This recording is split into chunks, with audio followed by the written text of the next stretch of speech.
ஆசை சீரியல் நாளைக்கான பிரமலை பார்த்தீங்கன்னா அண்ணாமலை வீட்டு விட்டு வெளில போனதுக்கும் மனோஜுக்கு இவ்வளோ பெரிய கடனுக்கு ஆளதுக்கு காரணமே ரோஹிணி தானே. மனோஜ் ரோஹிணி கிட்ட பயங்கரமா சண்டை போடுறாங்க.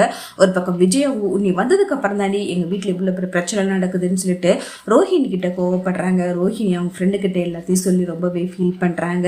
அவங்க ஃப்ரெண்டு ரோஹிணிக்கு ஒரு ஐடியா கொடுக்குறாங்க. இந்த மருந்தை உங்க அத்தை சாப்பிட்றதுல இதுல கலந்து கொடுத்துரு, அதுக்கப்புறம் கண்டிப்பா அவங்களுக்கு உடம்பு சரின்னு தெரிஞ்சிச்சுன்னா இருந்தாலும் வந்துருவாரு அப்படின்னு சொல்றாங்க. ரோஹிணியும் சரிதான்னு சொல்லிட்டு விஜயாவுக்கு டீ போட்டு தரேன்னு சொல்லிட்டு அதுல இந்த மருந்தை கலந்து விஜயாவுக்கு டீ போட்டு கொடுத்துறாங்க. விஜயாவும் அந்த டீயை குடிச்சிட்டு அவங்களுக்கு உடம்பு சரியில்லாம போயிடுது. விஜயாவை ஹாஸ்பிட்டலில் அட்மிட் பண்றாங்க. விஜயாவை செக் பண்ணி பார்த்துட்டு இவங்க ஏதோ மெடிசன் சாப்பிட்டுருக்காங்க அப்படின்னு சொல்றாங்க. இதை கேட்டு வீட்டில் உள்ளவங்க எல்லாரும் ரொம்பவே ஷாக்கா ஆறாங்க. அவங்க எதுவுமே சாப்பிடவே இல்லை அப்படின்னு சொல்றாங்க. விஜயாவோ நான் லாஸ்டா டீ மட்டும் தான் குடிச்சேன் அப்படின்னு சொல்றாங்க. அப்ப அந்த டீல தான் ஏதோ கலந்துருக்குன்னு சொல்றாங்க. மீனா எல்லாரும் சேர்ந்து ரோஹிணியை பாக்குறாங்க. நீ தானே டீ கொடுத்த, என்ன கலந்து கொடுத்தேன்னு சொல்லிட்டு மீனா ரோஹிணிகிட்ட கேட்கறாங்க. நான் ஒண்ணுமே பண்ணல மீனா அப்படின்னு சொல்லிட்டு ஒரு பக்கம் ரோஹிணியும் சாதிக்கிறாங்க.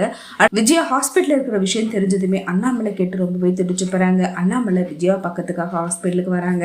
அண்ணாமலை மறைஞ்சிருந்து விஜயா பாக்குறத முத்து பார்த்துட்டு ஓடி போயிட்டு இங்கப்பா எங்களை விட்டு போனேன்னு சொல்லிட்டு ரொம்பவே கோவப்பட்டு ரொம்பவே எமோஷனல் ஆகிறாங்க. தயவு செய்துடா என்னை மன்னிச்சுட்டா, வீட்டில் நடக்கிறதுலாம் என்னால் பார்த்துக்கிட்டு இருக்க முடியல, நான் இல்லைனா இந்த வீட்டில் உள்ள பிரச்சனை சரியாகும்னு நினச்சிதான் அது மாதிரி பண்ண தப்பு தான் அப்படின்னு சொல்லிட்டு அண்ணாமலை பயங்கரமா ஃபீல் பண்றாங்க. இதுக்கப்புறம் நீ இந்த வீட்டை விட்டே போகக்கூடாதுப்பா, அப்படிதான் போனா நான் செத்ததுக்கு அப்புறம் தான் நீ போகணும் அப்படின்னு சொல்றாங்க. இதை கேட்டு அண்ணாமலை தயவு செய்து அது மாதிரிலாம் பேசாதுன்னு சொல்லிட்டு நான் இனிமேல் எங்கேயுமே போக மாட்டேன்னு சொல்றாங்க. மனோஜுக்கு பணம் கொடுத்தவங்க மனோஜ் கிட்ட பணம் கேட்டு வந்து மிரட்டுறாங்க. அண்ணாமலை இதுக்காக தானே இந்த வீட்டை பிரிக்கணும்னு சொல்லிட்டு நான் முடிவு பண்ணேன் அப்படின்னு சொல்றாங்க.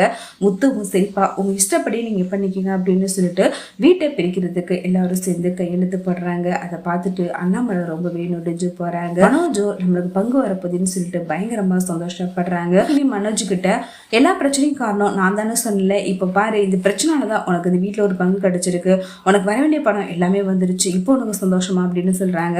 மனோஜ் சாரி ரோஹிணி கிட்ட சாரி கேட்குறாங்க. இந்த பணத்தை வச்சு நம்ம அடுத்து பெரிய ஆளா ஆகணும் அப்படின்னு சொல்றாங்க. முதல்ல இந்த குடும்பத்தை விட்டு பிரிஞ்சு நம்ம போகணும் ரோஹிணி அப்படின்னு சொல்லிட்டு நம்ம தனி கொடுத்துனோம் போயிடலாம் அப்படின்ட்டு அடுத்த நாளே வீட்டை வந்து எல்லாருக்கிட்டையும் நானும் ரோஹிணியும் தனி கொடுத்துனோம் போறோம், நீங்க எங்கேயாவது போய்க்கிங்க அப்படின்னு சொல்றாங்க. இதை பார்த்துட்டு அண்ணாமலை விஜய் எல்லாருமே பயங்கரமா ஷாக் ஆகிறாங்க.